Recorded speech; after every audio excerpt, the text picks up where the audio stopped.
आप सुन रहे थे सुबह संदेश मॉर्निंग वॉइस। अब ब्रदर क्रिस्टोफर स्वामी मुंबई से वजन से बांटा जाएगा। प्रश्नों पर प्रश्न पूछा गया, निर्दोष था दोष लगाया गया।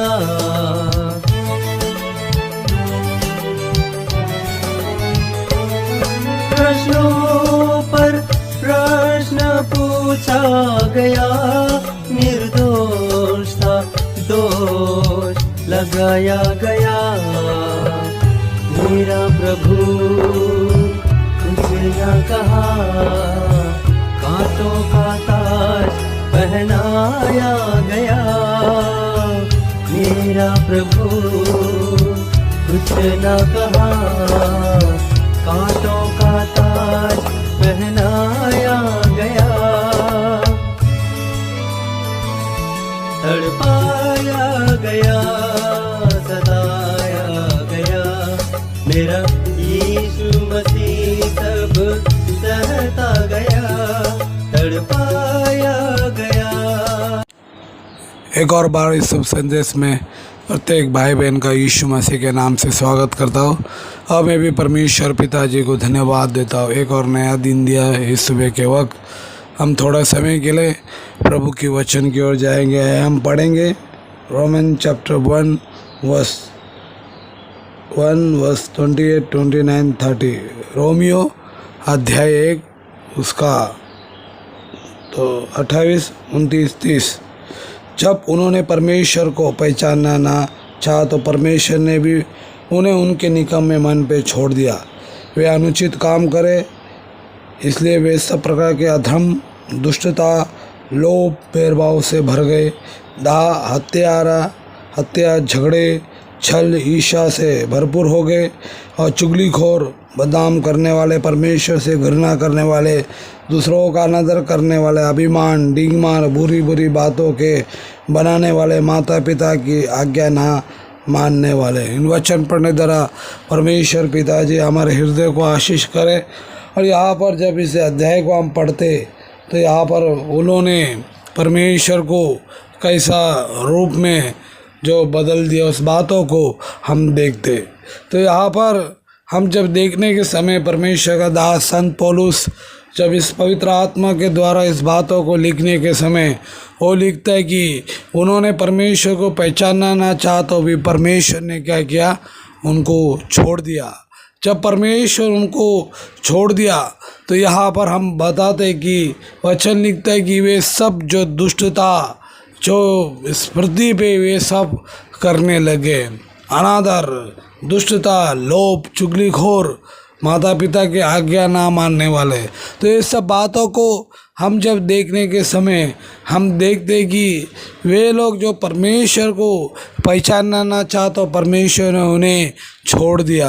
प्रियजनों, वचन में क्या लिखा, अगर तुम मुझे छोड़ देगा तो मैं भी तुम्हें छोड़ दूंगा।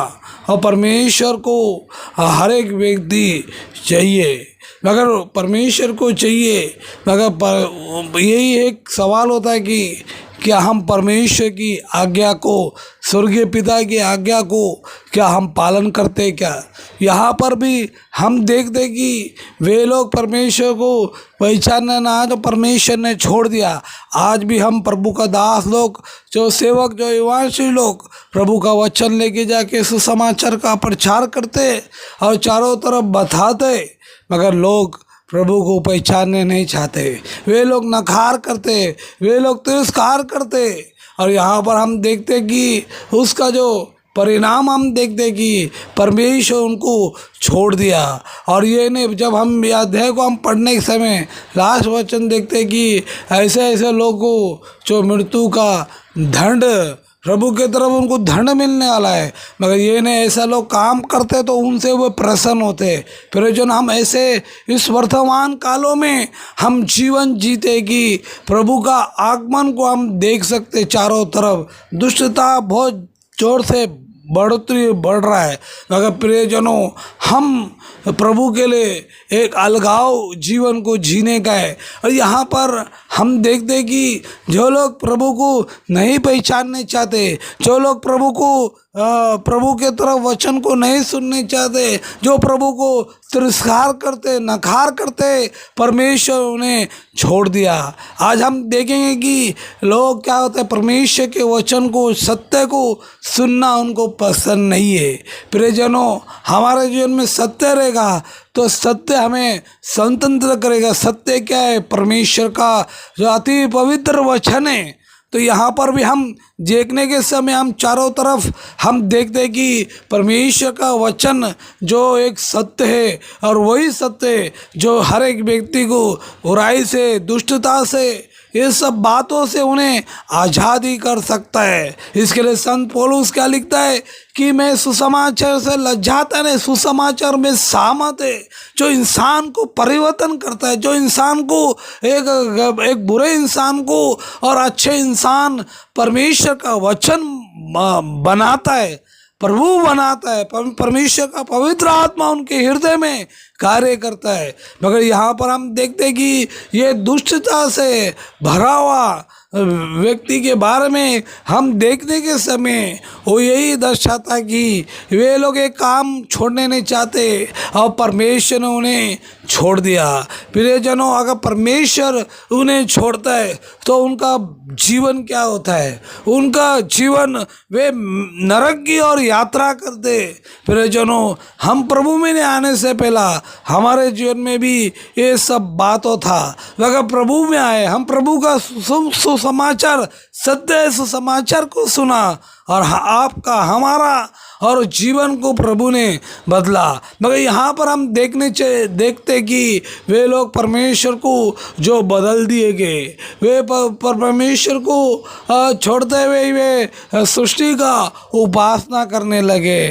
प्रियजनों, सृष्टिका ने सृष्टिकर्ता की आराधना करनी चाहिए। इसमें के वक्त हम जब देखते कि वे लोग परमेश्वर को छोड़ दिए। आज कितने लोग हैं जो प्रभु में आते बोलते, मैं कितने लोग हैं जो प्रभु को छोड़ के दोबारा वो उधर अपने जो संसार की और प्रेम की ओर वो बढ़ रहे, उससे प्रीति कर रहे। प्रियजनों, ये बातों को हम याद रखो। पवित्र आत्मा इस सुबह के वक्त का वचन हमको यही बताता है कि वे लोग परमेश्वर को छोड़ दे और ये इसके बाद उनको बहुत भयंकर जो दंड परमेश्वर ने उनके लिए रखा है। प्रियजनों, जो परमेश्वर की बातों को नहीं मानेंगे, जो प्रभु की आराधना नहीं करेंगे, जो परमेश्वर को तिरस्कार करते, परमेश्वर ने क्यों बनाया? परमेश्वर ने इसलिए बनाया कि हम परमेश्वर की आराधना करें, सृष्टि की नहीं।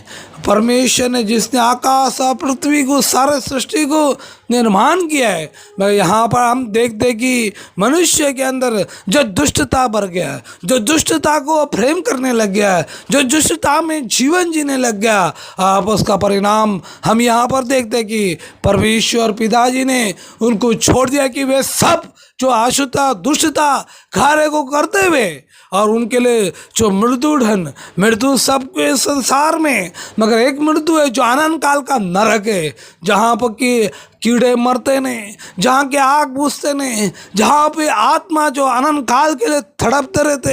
ऐसा भयंकर सजा जो परमेश्वर पिताजी ने तैयार किया, क्योंकि मनुष्य को बनाया है और मनुष्य को परमेश्वर हिसाब मांगेगा। ये जीवन उसने दिया है, ये श्वास उसने दिया है और परमेश्वर हर एक मनुष्य को जो हिसाब उनको देने पड़ेगा।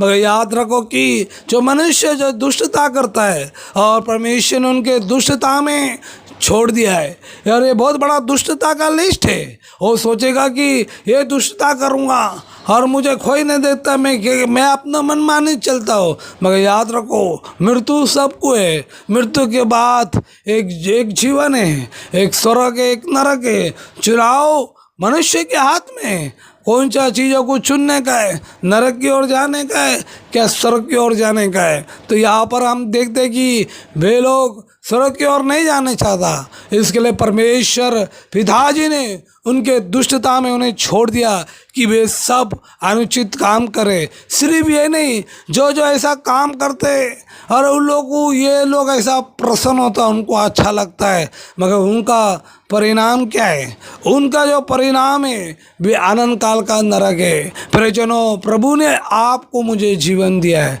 अभी भी जो व्यक्ति प्रभु को अपने जीवन में उद्धार करता स्वीकार नहीं किया है, चाहे वो कोई भी रहने दो, अभी भी परमेश्वर मौका दे रहा कि तेरे दुष्टता से छोड़ते हुए तू मेरे तरफ लौट, मैं तुझे एक नया जीवन दूंगा। प्रभु यीशु मसीह क्या बोला कि बोझ से दबे हो, मेरे पास आओ, मैं तुम्हें विश्राम दूंगा। इस सुबह के वक्त हम देखें कि हमारे अंदर जो बोझ, जो गुलामी में हम पड़ा है, और प्रभु के पास आए, अपने मन को फिराए, ये दुष्टता को छोड़ते हुए जब प्रभु के पास आएंगे तो प्रभु बोला मैं जगत के अंत तक तुम्हारे साथ हूँ। मगर दुष्टता में जीवन जीने वाला परमेश्वर उन्हें छोड़ देगा कि वे और दुष्टता करते हुए और उस नरक की ओर यात्रा करे जहाँ की आग बुझते नहीं, कीड़े मरते नहीं है। तो इस सुबह के वक्त हम प्रभु के वचन की ओर हम ध्यान देंगे और प्रभु के तरफ देखते हुए अपने मनों को फिराते हुए और प्रभु के तरफ अपने जीवन को देंगे और प्रभु को यही बोलेंगे कि प्रभु आप मेरे हृदय में आ, प्रभु मैं विश्वास करता आप मेरे पापों के लिए मारा गया, गाड़ा गया। तो वचन बता कि तो निश्चित उद्धार पाएगा, उसमें कोई शंका नहीं, उसमें कोई डाउट नहीं है। तो ये वचन सुने द्वारा, पढ़ने द्वारा इस सुबह के वक्त परमेश्वर पिता हम सबको आशीष करे। प्रभु के बड़े धन्य नाम की महिमा हो।